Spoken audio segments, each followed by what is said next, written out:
जय श्री कृष्णा दोस्तों, आप सभी का प्राचीन स्टडी में हार्दिक स्वागत है। दोस्तों, महाभारत एक ऐसा ग्रंथ है जिसमें अनेकों पौराणिक धार्मिक कथा कहानियों का संग्रह है। ऐसी ही एक कहानी है सावित्री और सत्यवान की, जिसका सर्वप्रथम वर्णन महाभारत के नवपर्व में मिलता है। जब वन में गए युधिष्ठिर मार्कंडेय मुनि से पूछते हैं कि क्या कोई अन्य नारी भी द्रौपदी के जैसे पतिव्रता हुई है, जो पैदा तो राजकुल में हुई है पर पतिव्रत धर्म निभाने के लिए जंगल जंगल भटक रही है। तब मार्कंडेय मुनि युधिष्ठिर को कहते हैं कि पहले भी सावित्री नाम की एक नारी इससे भी कठिन पतिव्रत धर्म का पालन कर चुकी है, और मुनि युधिष्ठिर को यह कथा सुनाते हैं। चलो तो दोस्तों, वीडियो में आगे बढ़ते हैं। यदि दोस्तों आप हमारे चैनल पर पहली बार आए हो तो चैनल को सब्सक्राइब और बेल आइकन को प्रेस अवश्य कर लें, ताकि हमारा वीडियो का नोटिफिकेशन आप पर समय पर पहुंचता रहे। दोस्तों, मद्र देश के अश्वपति नाम का एक बड़ा ही धार्मिक राजा था, जिसकी पुत्री का नाम सावित्री था। सावित्री जब विवाह योग्य हो गई, महाराजा उसके विवाह के लिए बहुत चिंतित थे। उन्होंने सावित्री से कहा, बेटी अब तो विवाह योग्य हो गई है, इसलिए सभी ही अपने योग्य वर चुनकर उससे विवाह कर लें। शास्त्र में ऐसी आज्ञा है कि विवाह योग्य हो जाने पर जो पिता कन्यादान नहीं करता वह पिता निंदनीय है।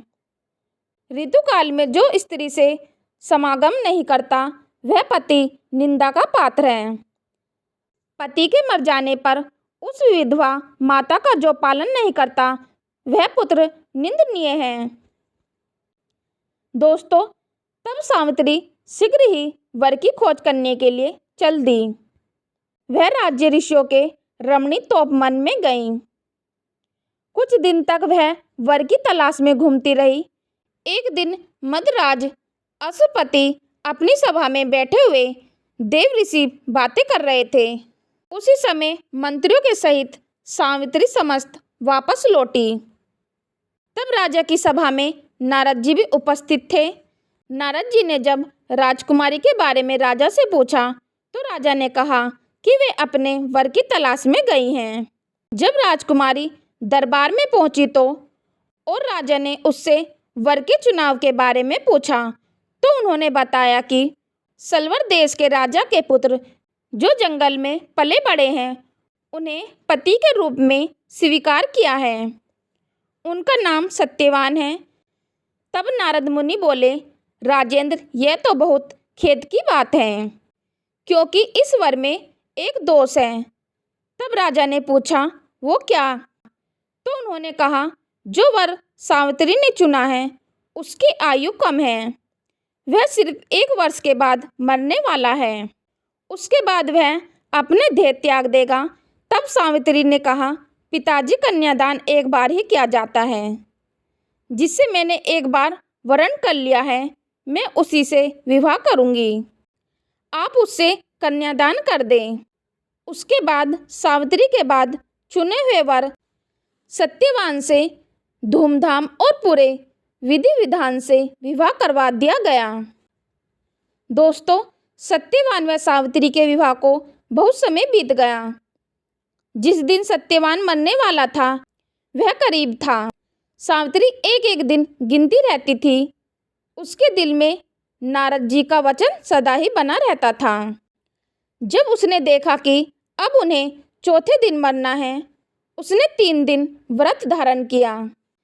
जब सत्यवान जंगल में लकड़ी काटने गया तो सावित्री ने उससे कहा कि मैं भी साथ चलूंगी।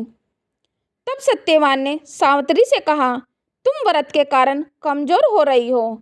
जंगल का रास्ता बहुत कठिन है और परेशानियों से भरा, इसलिए आप यहीं रहे। लेकिन सावित्री नहीं मानी। उसने जिद पकड़ ली और सत्यवान के साथ जंगल की ओर चल दी। दोस्तों, सत्यवान जब लकड़ी काटने लगा तो अचानक उसकी तबीयत बिगड़ गई।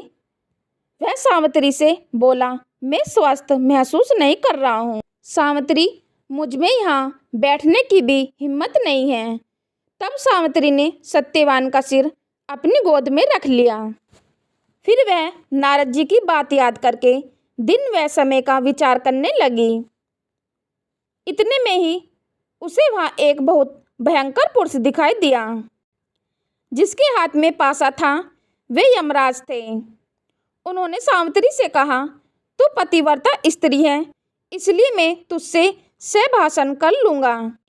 सावित्री ने कहा, आप कौन हैं? तब यमराज ने कहा, मैं यमराज हूँ।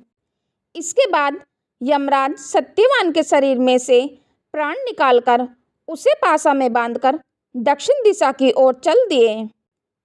सावित्री बोली, मेरे पति देव को जहाँ भी ले जाया जाएगा मैं भी वहीं जाऊंगी।